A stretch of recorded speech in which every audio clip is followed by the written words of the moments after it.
ಮರಣ ಮಳೆ ಬೆಂಗಳೂರು ಜನರನ್ನ ಬೆಚ್ಚಿ ಬೀಳಿಸಿದೆ, ಜೀವಗಳನ್ನು ನುಂಗಿದೆ.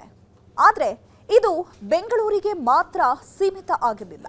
ಕರ್ನಾಟಕದ ನಾನಾ ಜಿಲ್ಲೆಗಳಲ್ಲೂ ಮಳೆಯ ಅವಾಂತರ ಜೋರಾಗಿತ್ತು.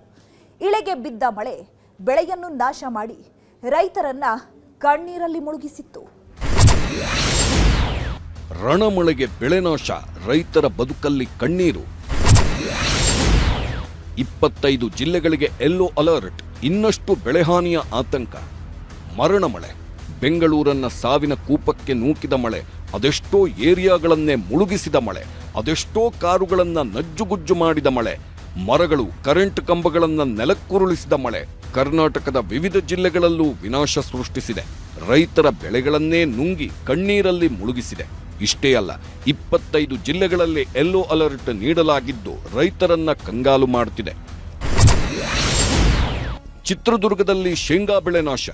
ಇನ್ನೂ ಭಾರಿ ಮಳೆಯಿಂದಾಗಿ ಚಿತ್ರದುರ್ಗ ಜಿಲ್ಲೆಯ ಚಳ್ಳಕೆರೆ ತಾಲೂಕಿನ ಚೌಳಕೆರೆ ಗ್ರಾಮದಲ್ಲಿ ಶೇಂಗಾ ಬೆಳೆ ಕೊಚ್ಚಿ ಹೋಗಿದೆ. ಗ್ರಾಮದ ಬಸಣ್ಣ ಎಂಬ ರೈತನ 5 ಎಕರೆ ಜಮೀನಿನಲ್ಲಿ ಬೆಳೆದ ಬೆಳೆ ಹಾನಿಯಾಗಿದೆ. ಬಿತ್ತನೆ, ಗೊಬ್ಬರ, ಕೂಲಿ ಸೇರಿದಂತೆ ಲಕ್ಷಾಂತರ ರೂಪಾಯಿ ನಷ್ಟ ಉಂಟಾಗಿದೆ. ಬಿರುಗಾಳಿಗೆ ಬೆಚ್ಚಿದ ಅನ್ನದಾತ, ನೆಲಕ್ಕೆ ಉದುರಿದ ಮಾವು ಬೆಳೆ. ಇನ್ನು ಕೋಲಾರ ಜಿಲ್ಲೆಯಾದ್ಯಂತ ಬಿರುಗಾಳಿ ಹಾಗೂ ಗುಡುಗು ಸಹಿತ ಜೋರು ಮಳೆಯಾಗಿದೆ. ಶ್ರೀನಿವಾಸ್ಪುರ ಹಾಗೂ ಮಾಲೂರು ತಾಲೂಕಿನ ಕೆಲವೆಡೆ ವರುಣನ ಆರ್ಭಟ ಮಿತಿಮೀರಿತ್ತು. ಬರೋಬ್ಬರಿ 1 ಗಂಟೆ ಎಡೆಬಿಡದೆ ಸುರಿದ ಮಳೆಯಿಂದಾಗಿ ಹಲವೆಡೆ ಅಪಾರ ಪ್ರಮಾಣದ ಬೆಳೆನಾಶವಾಗಿದೆ.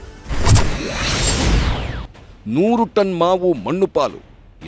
ಕೋಲಾರ ಜಿಲ್ಲೆಯ ಶ್ರೀನಿವಾಸ್ಪುರ ತಾಲೂಕಿನ ದೊಡ್ಡಮಲದೊಡ್ಡಿ ಗ್ರಾಮದಲ್ಲಿ ಅಕ್ಷರಶಃ ರೈತರ ಕಣ್ಣೀರ ಕೋಡಿ ಹರಿದಿದೆ.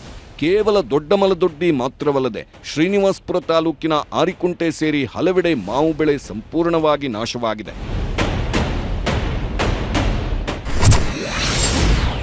ಸಿಡಿಲಿಗೆ 5 ಕುರಿ ಸಾವು, ಸಾಲಗಾರನಾದ ಚಂದಪ್ಪ. ಇತ್ತ ಬಿಸಿಲನಾಡು ಯಾದಗಿರಿಯಲ್ಲಿ ಮಳೆಯ ಆರ್ಭಟಕ್ಕಿಂತ ಸಿಡಿಲಿನ ಆರ್ಭಟವೇ ಹೆಚ್ಚಾಗಿತ್ತು. ಯಾದಗಿರಿ ಜಿಲ್ಲೆಯ ಹುಣಸಗಿ ತಾಲೂಕಿನ ಶಾಖಾಪುರ ಗ್ರಾಮದಲ್ಲಿ ಗುಡುಗು ಸಿಡಿಲಿನಿಂದಾಗಿ ಚಂದಪ್ಪ ಎಂಬ ಬಡರೈತನಿಗೆ ಸೇರಿದ 5 ಕುರಿಗಳು ದಾರುಣವಾಗಿ ಸಾವನ್ನಪ್ಪಿದ್ದವು.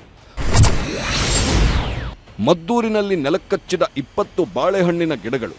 ಇನ್ನು ಸಕ್ಕರೆ ನಾಡು ಮಂಡ್ಯ ಜಿಲ್ಲೆಯ ಮದ್ದೂರಿನಲ್ಲೂ ಮಳೆಯ ಆರ್ಭಟ ಜೋರಾಗಿಯೇ ಇತ್ತು. ಬಿರುಗಾಳಿ ಹೊಡೆತಕ್ಕೆ ತೆಂಗು, ಬಾಳೆ, ಅಡಿಕೆ, ಕಬ್ಬು ಹಾಗೂ ರಾಗಿ ಬೆಳೆಗಳು ನೆಲಕ್ಕಚ್ಚಿವೆ. ರೈತ ಯೋಗೇಶ್ ಎಂಬುವರಿಗೆ ಸೇರಿದ ತೋಟದಲ್ಲಿ ಬರೋಬ್ಬರಿ 20ಕ್ಕೂ ಹೆಚ್ಚು ಬಾಳೆಗಿಡಗಳು ಬುಡ ಸಮೇತ ಮುರಿದು ಬಿದ್ದು ನಾಶವಾಗಿವೆ. ಮಂಡ್ಯ ವಿವಿಯಲ್ಲಿ ಕುಸಿದ ಶಾಮಿಯಾನ. ಇನ್ನು ಮಂಡ್ಯದಲ್ಲೂ ಮಳೆಯ ಅವಾಂತರ ಜೋರಾಗಿತ್ತು. ವಿಶ್ವವಿದ್ಯಾಲಯದ ಆವರಣದಲ್ಲಿ ಹಾಕಲಾಗಿದ್ದ ಬೃಹತ್ ಶಾಮಿಯಾನ ಸಂಪೂರ್ಣವಾಗಿ ಕುಸಿತಗೊಂಡಿತ್ತು. ಇದರಿಂದಾಗಿ ವಿವಿ ಆವರಣದಲ್ಲಿ ಅದ್ಧೂರಿಯಾಗಿ ನಡೆಯಬೇಕಿದ್ದ ನವವಸಂತ ಸಾಂಸ್ಕೃತಿಕ ಕಾರ್ಯಕ್ರಮವನ್ನು ಅನಿವಾರ್ಯವಾಗಿ ರದ್ದುಗೊಳಿಸಲಾಯಿತು. ಬಿಳಿಗಿರಿ ರಂಗನ ಬೆಟ್ಟದಲ್ಲಿ ಮಳೆ ಸಂಪೂರ್ಣ ತೊಯ್ದ ರಥ. ಇನ್ನು ಚಾಮರಾಜನಗರದಲ್ಲೂ ವರುಣ ರಣರಣ ಅಂದಿದ್ದಾನೆ. ಬಿಳಿಗಿರಿ ರಂಗನಾಥ ಸ್ವಾಮಿ ದೇವಸ್ಥಾನದಲ್ಲಿದ್ದ ಬೃಹತ್ ರಥ ಸಂಪೂರ್ಣವಾಗಿ ಮಳೆಯಲ್ಲಿ ತೊಯ್ದು ಹೋಗಿತ್ತು.